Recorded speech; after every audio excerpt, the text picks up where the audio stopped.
assalamu alaikum warahmatullahi assalamu alaikum bandiraɓe sugilaɓe ne pudro e bisimillahi nandi gasnude alhamdoulillahi donc min garti e kabaruuji mon heeɓi ñuggo donc ɗo e Piindi TV oɗon banno on dumo ene wiye Samba Yero 2 walla mbiya Samba Pullo donc on calminama beltanama comme no min mbaɗiranno ɗum ni ñande fof ni hande min garti pour waɗiran ɗon noon kadi ko ɓuuri tentude e nder jayindeji e nder wuro ngo e ko fate wuro he e ko fate ko laamu ngu woni wuro he e ko kewe wuro he fof min gaddanon inchallahu rabbi ɗo e nder Piindi TV hade hay hunde oɗon ñaague yon mbaɗ abonné boddon collecte notification mbaɗi abonné ɓoɗɗon collecte notification woni neɗɗel ngel ɗon sono mboddi ɗum kala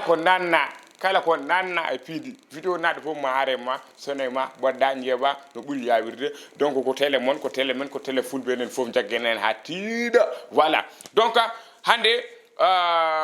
gadduɗen ko le soleil puddotoɗen le soleil o wi ko les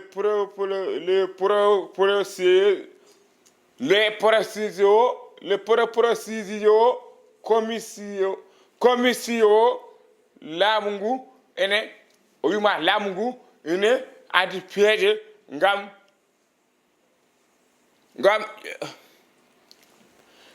ƴeftude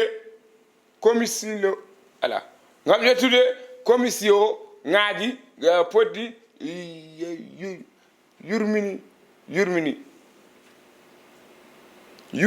foti yurnitade ko fate gurdam ceerdam dam voilà o wi ko laamu ngu nene ƴetta ko gandanɗa hoore ma ko fotde ɗe gandanɗa hoore ma ene wawi yurnitade ko gandanɗa hoore ma ko fate gurdam Sénégal dam par ce que ene wawi wiyede yo ware ɗum ɗo taw wiyama yo waɗ ɗum de mbatta ɗum donc nak o yettat yimɓe omo nawa ɗumen toon ene mbaɗa ɗum ko wala fiyata saytu ko ene mbaɗa ɗum ene ƴewrudo ɗum taw ene waɗe walla waɗatani donc nak ɗum ɗon ko ɗum laamu ngu wi ene waɗa donc yo Allah wallu waɗa ɗum par ce que so ustama ne moƴƴi donc nak ko ɗum ɗon le soleil addi donc nak ɓe gaɗa le quotidien o wi Mingi Touré aɗa andi Mingi Touré woni baɗo dande gorko joguiɗo dande gorko won sene haala wi mais je reti noon haaldata Mingi Touré somo haala cikkira o gorko kono ko debbo nde ko haali dalli haala donc Mingi Touré o wi ko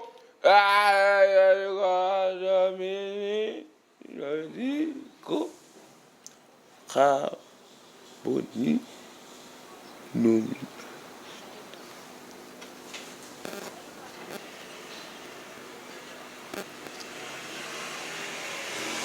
kanko o wi ko ganduɗa hoore ma laamu ngu ƴetti yimɓe waɗi ɗum e gouvernement e ɓeydi hen ƴetti comme ça min ƴetta joni min combani mi waɗa ɗum ministére mi ƴetta Boy Thiat mi waɗa ɗum adjoint ministre o wi ɗum ɗon wona laawol fotani wonde ko ɗum o wi kanko o jaɓani ɗum ɗon wona laawol par ce que sa ƴeewi ko article heɗomi article 25 a faami article 25 de la constitution woni aɗan laamu ngu kañum laami en kono laamu kadi woni laamide ɗum ne waɗi constitution woni constitution o kañum woni article 25 wi ko sa welama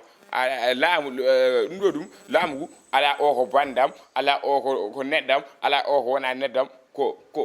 aɗa wawi ƴettude mo beɗɗa fof mbaɗa ɗum nommé ministre walla mbaɗa ɗum nommé deuxiéme ministre walla mbaɗa ɗum nommé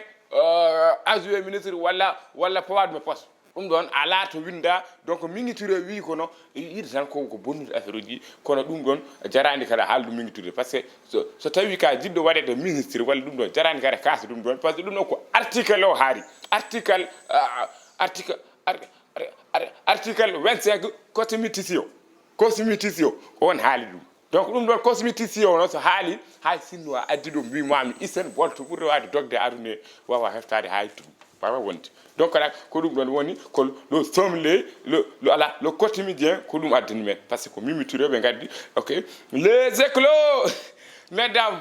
les écolos les écoles wi kanko ne ko Mimi Touré kanko ne haali Mimi Touré hande woni ko kanko Allah sago yimɓe fof koye makko ngannata windude Mimi Touré o wi ko les écoles o wi ko Mimi Touré ene jokki habade hoorejo leydi ndi e joom suudu mum omo jokki habade hoorede leydi ndi e joom suudu mum par ce que ɗum no fof ko pourtant ko wi ko welanimo ko ɗum tan woni ko welanimo a faami ɗum ɗon noon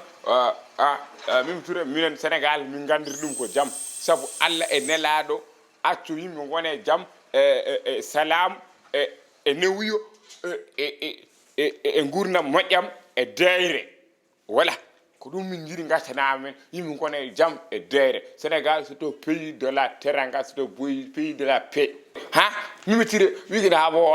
makki e joom suudu mum tani Mimi Touré wona yejjid il faut réfléchir parce que Mimi Touré hay sinno wona haydara ana waɗama premier ministre wona yejji ɗum ɗon ko tawi woɓɓe ɓe mbiyani a fotani waɗede tan a waɗama directeur campagne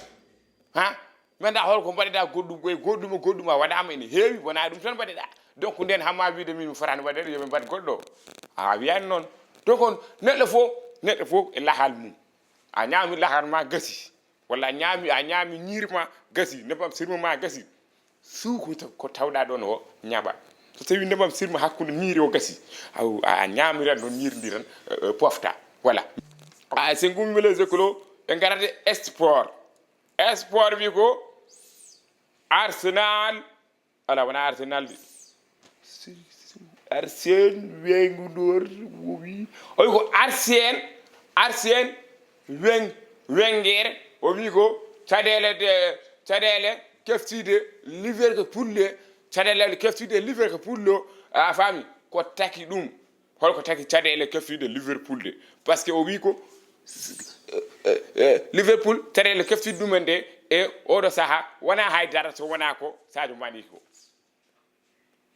so wona ko Sadio Mané yehi ko ɗum tan taki caɗele de keftide Liverpool par ce que Sadio Mané ko waɗatno toon ko hay goto wawa wadde ɗum toon mo addu wonɓe ɗo toon ɓe par ce que Sadio Mané ene jiggiɓe donc wona ñancowu Mané an kam wone ko gonɗa ko par ce que eɓenen goya ha joni accu maɓe goy maɓe ŋat ngoɗo o maɓe juppu ngoɗo ha hewɓe juppoye ngoɗo voilà haalde gonga kam mboɗa andi ene wulide pose zomo ɓortade quoi par ce que c'est trop chaud la ilaha illallah subhanallah nous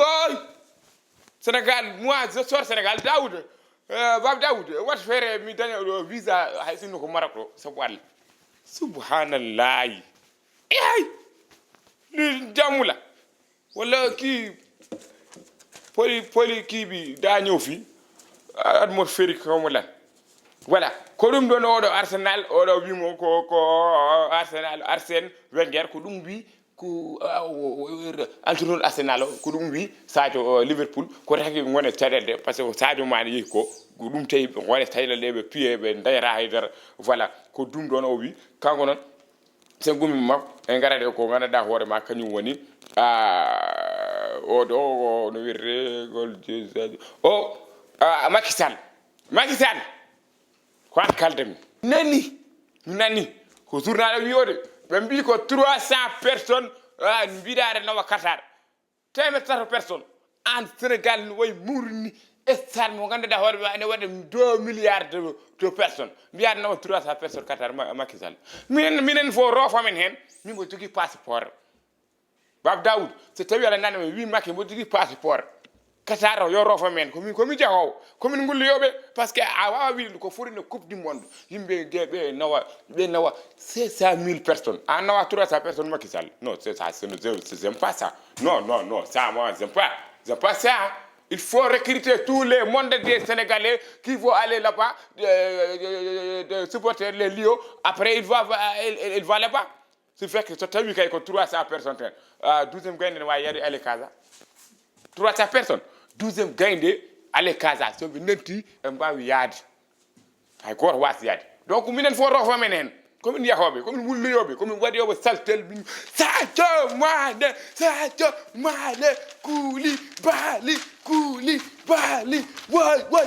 so ɓe nanni bana way ha ɗum min mboɗo wawi ɗum ha sabu Allah mi ñaagi mama babu Dawud lew sabu Allah en nelaɗo comme ñaagi ɗo wi makki yoropo men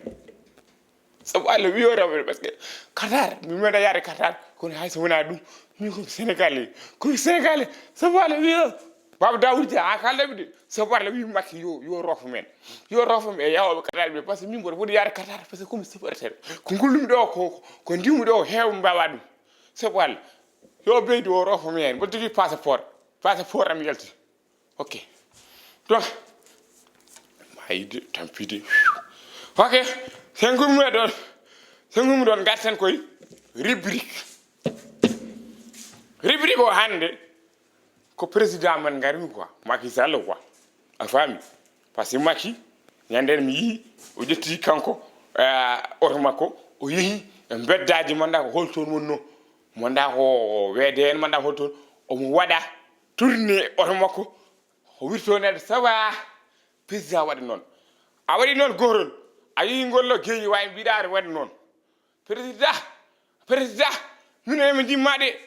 emi jimma ka koreji ka fof kono ayi a yahani bangeji goɗɗi jaɗa ko geeƴi wayi reeno président reeno hay sinno a yaadani hay goto ƴeew yaarude police ɗiɗi a neɗɗo Sénégal kam police mi jagguiri ɗum ko Allah neɗɗo hay sinno police ɗiɗi tan yoɓe daaro otoye kono jaha tan guddata vitre ma aɗa waɗani aɗa jala ni barke Cheikh Ibrahima Ba barke Serigne Modou Kenkayiri mbimami barke Serigne Modou Kenkayiri moƴƴi ko ndimo haaldoɗe ande sa enen tawi walla gara ƴetta kam mi wona garde corps ma sa ƴetta mi wona garde corps ma eyyi hay sinno ko paale to aɗa wawi fowdemi toon kala sa yiiɗi sodnede ndiyam joni nula kam mi sodanma ɗum mboɗo wawi ɗum billahi wallahi detam Baba Dawud yettin ko kalmi ko par ce que wonon gondata ñen fof wimo hay sinno ko so ñaamimi no fola ɗo ene wawi wonde watta ɗum e comédie o wuri ko jonimi ɗo ko comédie tan jakorimi comédie wona noon wona ñen fof welata a faami ko noon donc nag mi weltima no feewi on calminama on weltanama ko Samba Pulla wonno e kabaruuji mon heebi ñugga ko ari fo yo naat nder yo sorko nder donc on beltanama ɗo e Piindi TV oɗon mbiya yon mbaɗ abonné nigga ye pardon kadi sowam keso nene yalta dayde effet min mi yaltanimo omona ara omona lawol donc bayil naari ɓe o kadi son o kadi ko watte clip inchallahu rabbi kala ɗiɗo jeeyeɗe clip e yo ya YouTube jarani ko woɗi dokkir jarani oɗon gandi no mbiyeten jeehe YouTube donc noon en beltanima le directeur jeeɗo télé o Baba Dawud Dia kono mi wawa haade ɗum e français nden fof mi juuman Baba Dawud Dia joom télé o a salminama a weltanama a wetanama a wiyama yo Allah junnu gurdam e ko mbaɗɗa ɗo ko par ce que ɗum weeɓani enen haalpulare ɓe weeɓani men neɗɗo ara ƴettata kalis mum fof waɗe télé wi haalpulare ɓe gaare liggoɗe min fof min gara emin kollira koye men emin kollira komin mbawi emin gandi emin mbawi min jogui gaddanamen tere min gari hen ƴettuɗa min aɗa yoɓa min emin liggo ɗum tan a jarama e ɗum ɗon haala ko noon gadduɗa kadi radio a selminama a weltanama gadduɗa radio ƴettuɗa heeɗ yimɓe DJ Thiat Sow en famille Moussa en kam fof mbaɗen revue de la presse famille woɗɓe donc ko noon c'est ça le Sénégal ko ɗum woni sa joguimo haalis a joguimo jawdi aɗa andi an lubirma ƴeeɗa ko Allah lubirma ko pecca ɗum e bandiraɓe ma ko ɗum mbaɗɗa an taw Baba Dawud donc nak yo Allah yoɓe moƴƴere ma yo Allah yoɓe moƴƴere ma o fondi kor kono mboɗo yiiɗi yiidude ma je veux audience hakkunde ma Baba Dawud so tawi aɗa yeeɓami audience hakkunde ma mbo sohli ɗum wonko jimmi yewtide ma voilà donc nak mi calmini kadi Tata Leyla mi calmini directeur oɗo oyre ba Abou Samba Diop a salminama mi calmini kala liggoroɗo ɗo donc nak 72 heures Thilogne le 23 le 24 le 25 décembre inchallah pade ɗum 72 heures Thilogne le 23 le 24 le 25 on paami 72 heures Thilogne Piindi ko arata Piindi naɓe kam DJ Thiat e Tombane kamɓe fof ko aroɓe 112 euros le 23 le 24 le 25 inchallahu rabbi toon to Thilogne onon fof ngeewirama Piindi ko arata Baba Dawud Piindi ko arata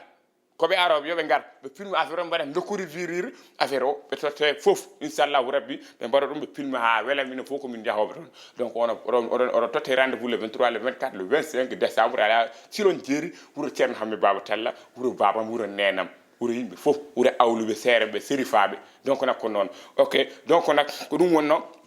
Kabaruuji Hebi Ñuggo do nder télé mon Piindi TV avec Samba Yoro 2 wala Samba Pullo niga non biye non day def F day def F on jaaram hanyne wonde niga day def F yeah peace my love kasi